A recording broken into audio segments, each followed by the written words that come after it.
Hai, welcome di Ekspedisi Lamlain. Masih bersama saya Yogi dan saya Gus Robin, religion man real. Beneran ya berarti ya? Yeah. Oke, seperti judul di video kali ini kita akan bahas tentang Dajjal ya, yang ada hubungan dengan Dajjal, yaitu tentang Ini seperti keputusasaan, kesengsaraan yang berhubungan dengan Dajjal, seperti itulah, kegelapan. Ya, sebenarnya ini video ini dibuat karena 2 tahun yang lalu ya, tepatnya ya, tahun 2019 kita sudah membuat sebuah video di mana pada waktu itu kita memanggil sosok iblis ya, Salah satu anak buah Dajjal, dan salah satu sosok yang leluhur gitulah ya, leluhur dari Jawa. Di mana pada saat penarikan sosok kedua ini, leluhur tersebut sempat berkata ya, lagi 2 tahun Dajjal akan muncul gitu. Sekitar 2 tahun ya. Lagi 2 tahun. Berarti kan kira-kira ya, mungkin kurang sedikit atau lebih sedikit, namanya juga perkiraan. Ya. Nah, ini melanjutkan hal tersebut begitu, dengan bantuan dari mata batin dari Gus Robin, melihat apakah hal tersebut memang akan terjadi begitu. Apa yang disebutkan oleh sosok leluhur tersebut di video kita ada di sana. Bisa teman-teman cek, itu videonya lumayan banyak yang nonton. Bagi yang belum nonton, coba tonton dulu gitu, biar tahu kejelasannya. Ya, ini continue dari video tersebut begitu, menanggapi 2 tahun, seperti 2 tahun setelah video itu dibuat, setelah apa yang dikatakan oleh sosok leluhur di video tersebut. Tentunya salam dahulu ya. Om Swastiastu, Assalamualaikum, salam sejahtera dan namo buddhaya untuk kita semua. Oke Gus Robin, apa yang dilihat Gus Robin? Dan ini katanya juga seperti ada sebuah pesan gitu ya, seperti ada yang memberikan informasi begitu ya. Selain memberikan informasi, saya juga melihat secara langsung, secara mata gaib di dunia gaib. Bahkan agak ngeri saya lihat kalau kehidupan sekarang. Saya kan pernah berkata bahwa kehidupan ini sedang berkabut.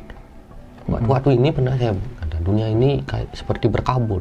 Yang di video ya kalau nggak salah, kemunculan monyet ekor putih ya. Berkabut, memang benar berkabut. Nah, kabut itu kan tanda kurang bagus. Kalau aura kabut itu tanda kurang bagus. Tiap aura yang berkabut pasti kurang bagus apapun itu. Menggambarkan ini ya, keraguan, menggambarkan kebanyakan tidak terlihat dengan jelas, seperti ragu-ragu, buruk gitu ya. Jika kita dengar tentang nama Dajjal, kalau orang Muslim mungkin sudah tahu, tapi kalau agama lain mungkin ada yang tahu, ada yang tidak. Itu pasti akan menggambarkan tanda-tanda kiamat. Ya, seperti pengertiannya juga di sini. Dajjal adalah seorang tokoh dalam Islam yang akan muncul menjelang kiamat. Berarti kan tanda-tanda saja dulu. Dajjal dikatakan kafir dan jahat, pembawa fitnah atau ujian terbesar, dan tidak ada ujian yang terbesar selain itu.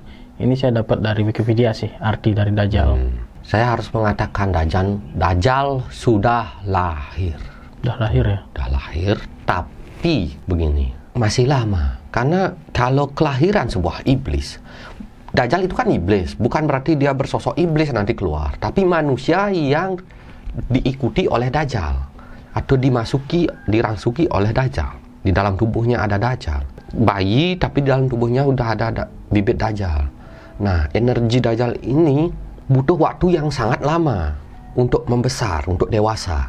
Butuh waktu, pokoknya lama lah, entah ratusan atau puluhan tahun. Apa puluhan tahun, apa ratusan tahun, saya kurang tahu untuk perkembangannya sekarang ini.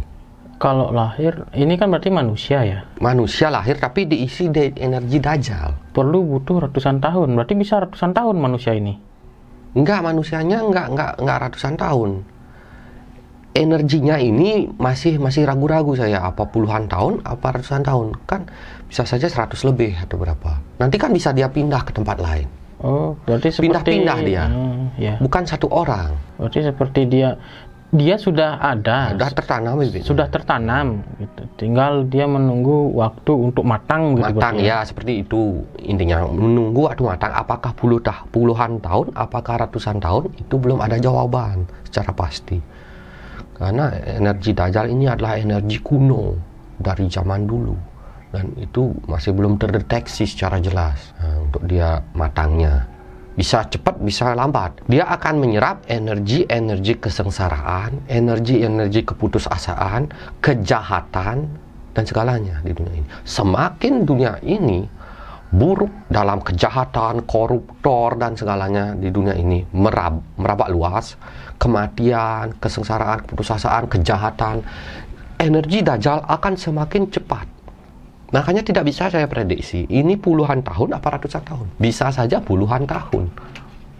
Karena energi kita sedang kondisinya buruk sekarang. Di samping itu adanya pertempuran gaib di seluruh dunia. Besar-besaran. Saat ini. Kalau orang lihat di jalanan tuh malam hari itu kadang-kadang marak sekali. Bahkan di sini juga. Bahkan di tempat saya. Malam hari. Di seluruh rumah, di seluruh tanah di dunia terjadi pertempuran gaib. Pertempurannya antara apa? Antara iblis. Sebenarnya antara masih berbentuk jin sekarang. Belum ke tingkat jin, belum ke tingkat iblis yang muncul. Nggak tahu nanti kalau ke tingkat iblis. Mungkin kalau ke tingkat iblis di saat Dajjal sudah matang. Ini masih jenis kuntilanak, genderuwo yang jenis-jenis recehan lah masih bertebaran. Kayaknya mereka itu menunggu Dajjal matang. Hanya kayak membuat pesta kericuhan. Oh, seperti dia. Kelahirannya sudah diketahui. Mereka seperti euforia ya. Apa tuh euforia? Menyambut lahir. Wah, iya, menyambut kedatangan Dajjal begitu. Masih recehan sekarang. Penyerangannya ini apakah ada yang memimpin gitu? Maksudnya mereka menyerangnya secara bersamaan apa random? Mereka tahu dari iblis juga satu iblis. Ada iblis yang menyuruh untuk menyerang sana, menyerang. Saatnya menyerang gitu. Ya, tapi iblisnya diam. Belum waktunya mereka. Tapi mulai melakukan. Karena iblis itu dipercaya oleh bangsa jin-jin jahat bahwa Dajjal keluar. Karena nenek moyangnya sudah pulang, udah datang gitu. Jadi mereka wajib, kayak kita kan nenek moyangnya kita sudah datang, pasti sambutannya meriah banget. Ya. Ini sambutannya membuat kekacauan. Karena tujuan Dajjal adalah kekacauan, kematian, kesengsaraan, keputusasaan. Berarti intensitas penyerangannya meningkat begitu? Iya. Dari berapa hari yang lalu? Dari berapa bulan yang lalu atau tahun yang lalu? Sekitar 2 mingguan yang lalu. 2 minggu yang lalu? Oh, baru berarti ya? Baru. Saya pun terkejut. Kok tiba-tiba banyak? Lebih dari biasanya ya? Biasanya paling ada 1 lewat. Kalau sekarang, kalau Gus Robin serang bisa diserang 30, 40-an, tahu-tahu bertebaran di jalanan banyak. Tapi kan bukan satu rumah. Banyak rumah ya? Bisa. Kok bisa seperti itu? Gitu.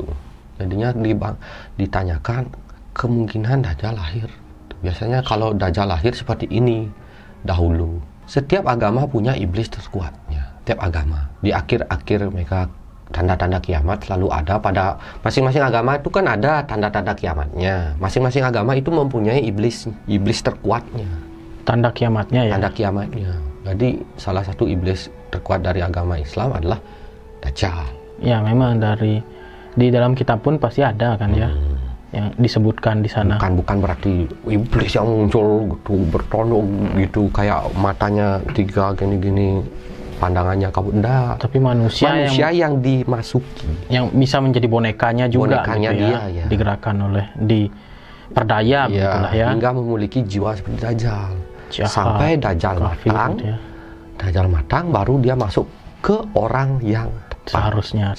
Oh, berarti ceritanya ini ada bayi lahir, intisari dari Dajjal ini masuk ke sana.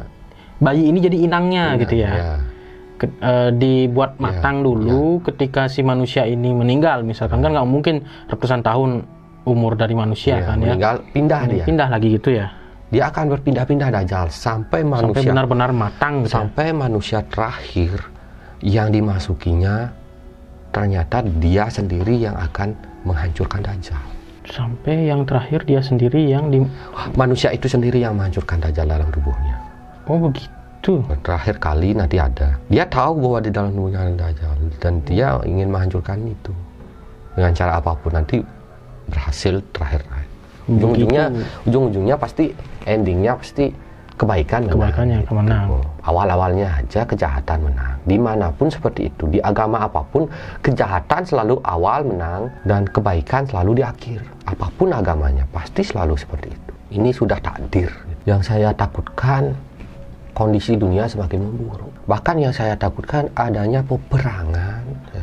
Biasanya kalau Dajjal muncul, biasanya ya, tidak akan sampai 100 tahun kemudian akan terjadi peperangan. Maksudnya perang yang skala besar maksudnya? Ya, skala besar. Kalau yang skala kecil ya seperti yang kita tahu di Afghanistan kan? Ya, dia selalu membawa bibit peperangan.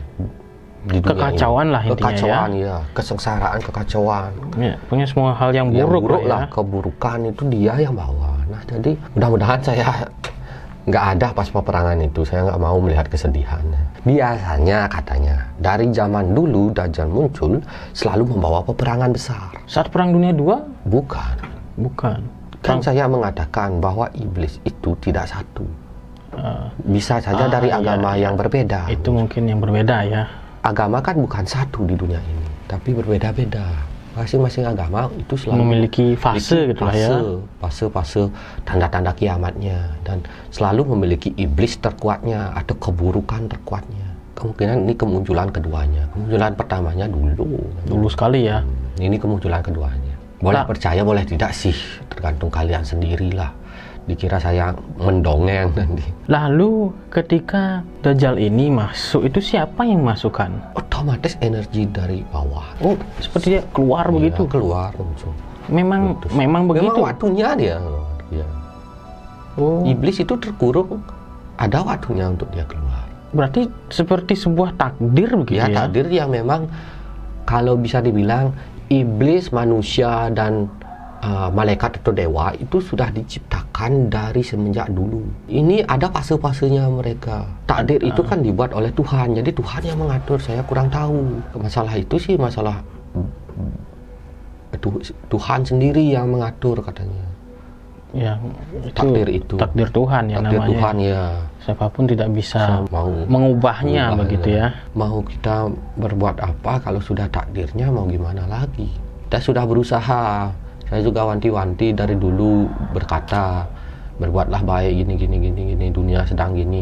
Tapi takdir mengatakan harus dunia seperti ini, tak bisa bicara apa kita. Nah, kalau Gus boleh tahu nih Gus Robin, untuk kelahirannya ini ada di mana? Janganlah secara maksudnya, secara benar-benar negara apa gitu. Yang tapi jelas, di luar Indonesia kah? Ya, di luar Indonesia, di utaranya Indonesia. Jadi utara Indonesia itu di mana? Nanti tarik aja garis utara. Apakah utara agak ke sana, apakah utara agak ke sini dikit? Itu saya nggak berani mengatakan. Ya, yang pasti di luar Indonesia banyak ya, banyak. Di utara, wah banyak. Kalau saya bilang di negara ini dia lahir, itu akan menyinggung negara tersebut. Karena semua juga tahu kelahiran iblis, pasti mereka tersinggung. Masa di negara saya dibilang akan lahir iblis penghancur gitu? Kan saya juga nggak mau mengatakan secara jelas, itu sudah pasti melanggar kodrat nanti. Tadi sudah disebutkan tadi di mana. Saya nggak berani mengatakan ya utara, tapi agak ke kiri atau agak ke kanannya. Ada banyak negara di utara Indonesia ya, kita tidak tahu. Agak ke kiri, ke kanan, ada banyak negara ya. Ya, kalau saya bilang ke kiri nanti tersinggung yang bagian-bagian itu. Kiri kanan. Poco. Oke, ada hal yang lain lagi mungkin Gus Robin? Intinya, nobody can help you, but I can do anything. Just yourself can help you. Nah, itu simpel sekali ya. Tak ada seorang pun yang bisa menolongmu, tapi kamu sendiri yang bisa menolong kamu sendiri. Simpel ya. Nah, itu bahasa Inggrisnya. Ya, bahasa Inggris. Bahasa Thailandnya gimana? Nggak tahu, saya nggak ngerti bahasa Thailand. Nggak ngerti bahasa Thailand. Saya hanya bisa bahasa Inggris dikit-dikit sih. Simpel aja. Simpel aja. Nah, ini kan kalau ngomongin Dajjal identik dengan Imam Mahdi ya. Apakah sudah lahir juga? Iya, Imam Mahdi lahir di tanah suci. Kalian coba aja di mana itu. Kalian sudah tahu. Berarti sudah lahir juga? Sudah lahir. Saya kan pernah mengatakan lahir hampir berbarengan. Sudah lahirlah di tanah suci, kalian sendiri menebak di mana tanah suci tersebut. Orang Islam di mana tanahnya. Jadi saya nggak mampu mengatakan secara belak-belakan, gamblang gitu ya. Gamblang sama sekali saya dari dulu tidak diperbolehkan. Hanya ada kode-kode tertentu. Kode-kode. Kalau yang baik boleh agak gamblang dikit, kalau yang jahat jangan, nanti tersinggung orang. Ya, kalau yang baik kan memang baik ya. Siapapun yang dikatakan baik nggak mungkin rasanya tersinggung. Kamu ganteng, wah kamu ini kurang ajar namanya gitu. Kan nggak mungkin begitu kan. Oke, sekian aja dari kita. Jangan lupa di share, subscribe, like, dan ditonton video kita yang lainnya. Silahkan hidupkan lonceng teman-teman, agar ketika kita ada video baru, ada notifikasinya. Kami pamit undur diri, saya Yogi. Saya Gus Robin, Religion Man Real. Dan Gus Robin, The Simple Man Real. Semuanya real itu ya? Beneran berarti ya? Ya, real. Beneran. Oke. Sampai jumpa di video selanjutnya. Pramu Santi. Om Santi, Santi, Santi, Om. See ya.